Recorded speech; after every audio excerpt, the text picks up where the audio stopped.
Hello, my name is Virenia de la Cruz. Today, I will teach you the 10 basic vowels in Korean. First is A, similar to the A in father. Next is Ya, similar to Ya in yam.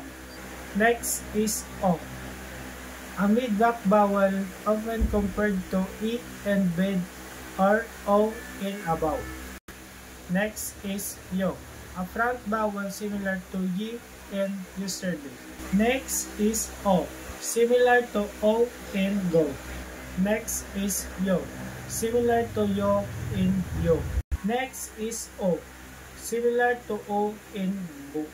Next is Yo, similar to U in you.